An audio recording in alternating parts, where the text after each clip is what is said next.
Hey there, guys. So, I recently went to see the movie Glass, and I saw it on the day of its release, and I figured it's a few days later now, and I plan to go and see the movie again. However, I felt I'd give it a review first.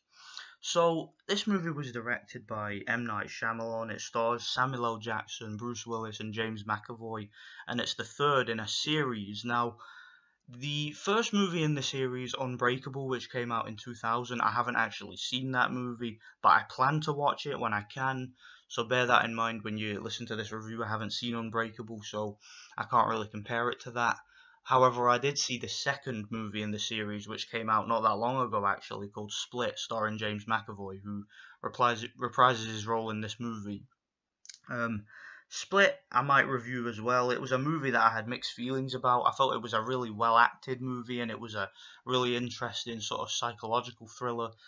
And I know a lot of people personally who really liked the movie, and I know that it got a lot of critical acclaim.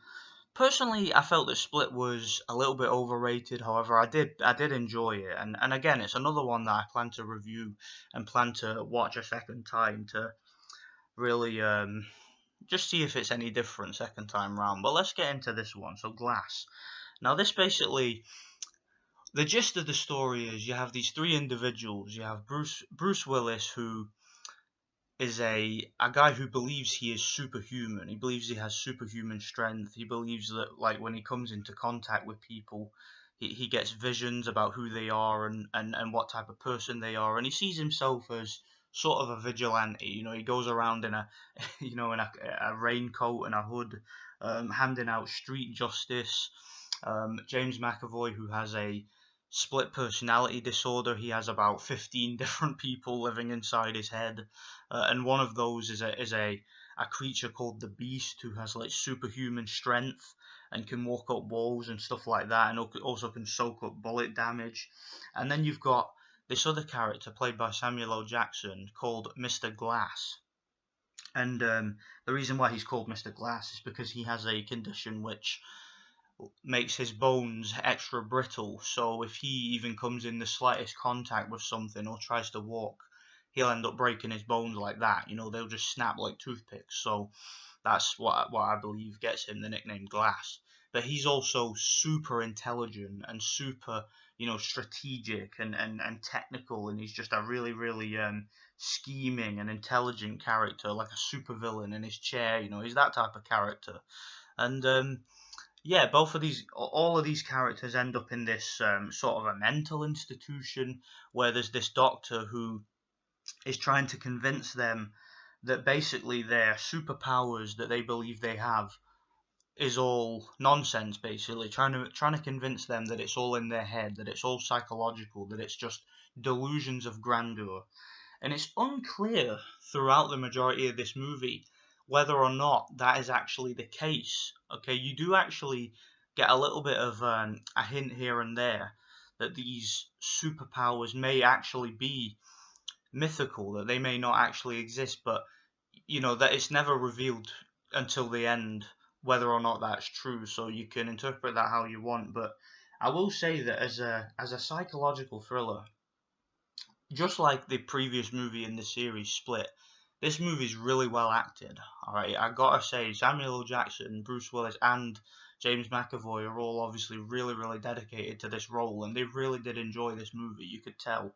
M. Night Shyamalan's one of these directors, man. I kind of laugh every time I think about M. Night Shyamalan because every time I think about this guy and the good movies that he's made, I'm reminded to the absolute garbage that he's made in the past. I mean, you think about movies like The Happening, for example. If you guys want to see one of the most unintentionally hilarious pieces of shit you'll ever come across, check out the movie The Happening. All right, it's absolutely hysterical, hilarious movie. It was supposed to be like a survival horror, and it just turned out being funny. It was ridiculous. I'm also thinking back to movies like After Earth, just absolute trash. Um, what else was there? Movies like The Village, straight up garbage. He also made that movie, The Last Airbender, whereas that movie had like some decent special effects and cinematography and whatnot. It was just the acting that put people off. So M. Night Shyamalan's a guy who although he does have his dedicated fan base who really like his movies, and he has made some genuinely good movies, I know that there are a heck of a lot of people that I know personally who love a lot of this guy's work. They'll watch a lot, particularly a lot of his older work. Like I know that movies like Signs and The Sixth Sense with Bruce Willis and Mel Gibson that were in those two movies. Mel Gibson in Signs and Bruce Willis in The Sixth Sense. I know that those two movies in particular have a lot of fans. Now, I did see those movies as children, and I've got to be honest, I wasn't a big fan of them.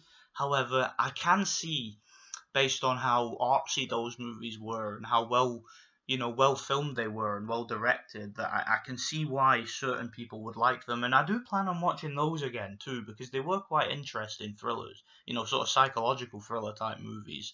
That's the thing with M. Night Shyamalan. He's a guy he's good at making his movies from a particular perspective. They're very art-like. They're very thought-provoking. They tend to have good scores, good soundtracks, and they tend to be shot really well. They tend to really capture the emotions and thoughts of these characters, and that's one thing that's really good about this movie. My problem with this movie, however, and do you know what? Let me get into that a little bit later. But let me just briefly sum up one of my issues, and it is to do with the dialogue. But I'll get to that in a bit. First of all, I want to talk about the acting. So James McAvoy reprising his role as the split personality character who has like 15 different characters in him. I can't even remember all their names. You got one as like a 9-year-old kid who calls himself Hedwig. Just a bit of a retard. You got, I mentioned the Beast, who's like the where they all come together and just become like a superhuman, with the strength of all of these people. You got his main character, who's Kevin Wendell Crumb, I believe his name is, and that's the original character who was like abused and beaten as a child, and that led to him becoming absolutely mental and developing all these personalities to cope with his abuse and whatnot. And James McAvoy, first of all, James McAvoy is a really talented actor. He's actually from my neck of the woods, James McAvoy. He's actually from my neighborhood. In fact, the area that I grew up in as a child, up until I was about 5, was actually just a few streets away from where James McAvoy and his family used to live. So he's from my backyard, James McAvoy, and he's a bit of a local hero around my neck of the woods. So you can imagine this movie and the previous movie Split was obviously advertised a lot over here and very well received. Being that he's sort of a local star, a local hero. So yeah, James McAvoy, really talented actor. He's very good in these types of roles where he's like in a psychological thriller. If you guys have never seen the movie Trance, I would recommend that movie. That's another movie where he plays a character that's got stuff going on in his head and it's like really unpredictable and stuff like that. I'd recommend that movie too. It's an interesting movie. This movie, he nails it. His performance is excellent. When he's playing all these different personalities in his own head, that takes a lot for an actor to be able to pull that off. For an actor to be able to play multiple different personalities and characters in the same movie, it's quite interesting. So yeah, I thought he did a good job there. As for Bruce Willis, veteran actor, has been in some of my favorite movies, like Die Hard, for example, which is one of my favorite action movies. Bruce Willis wasn't really given much to do in this movie, and that's one of my problems with it. He didn't even have a whole lot of dialogue, and I think there was like 1 or 2 action sequences with him which were okay, where he shows his strength. There's a scene where he like busts down a steel door. I thought that was quite cool. It looked kind of realistic. He has a couple of fight scenes with James McAvoy which don't last long, but yeah, he did a good job in the movie for what he was given. And again, I haven't seen the original movie in this series, Unbreakable, with Bruce Willis, but I do plan to watch it at some point. Yeah, Bruce Willis, he was decent in the movie. He could have been in more scenes. He felt like a bit of a side character to me. And Samuel L. Jackson as the Glass character. Well, Samuel L. Jackson's always good in movies. Just a real fun actor, really charismatic and really dramatic.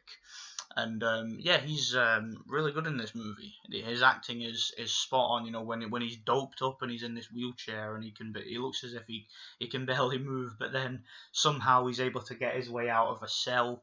And that was one of my problems for me though with the movie, was where Samuel L. Jackson does a lot of stuff in this movie that it's never explained how he does it. Like, how is he able to pick these locks and stuff when he's got such brittle bones? And how is he able to know the exact layout of this building and end up in this place, then that place? And there's just a few things he does which I don't quite understand. And because it was never explained how he does it. And there's also, like in a lot of M. Night Shyamalan movies, they do this, man. Like, there's some dialogue in the movie where it's like, it will explain something to you very clearly, almost too clearly, to the point where there's no subtlety. Like, oh, he just went through the tunnel. He shouldn't have done that. He made a big mistake. He could have just went the other way. Oh, well. And then 5 minutes later, it's like, oh, you remember how 5 minutes ago he went through the tunnel? Well, it turns out he actually did it on purpose because of so and so reason. You know what I mean? What I'm talking about with dialogue in some movies where there's just no subtlety. It's like you could have done that in a more cool and mysterious way rather than just. You might as well just put somebody on in front of the screen and just say, oh yeah, by the way, in case you weren't listening, the twist was so and so. That type of dialogue in movies, which just you really have to have a suspension of disbelief when there's dialogue like that in movies, and there's just a little bit of writing here and there which could have been better here. But I do like that there's an effective use of some flashbacks. You see a couple of flashbacks from the movie Unbreakable.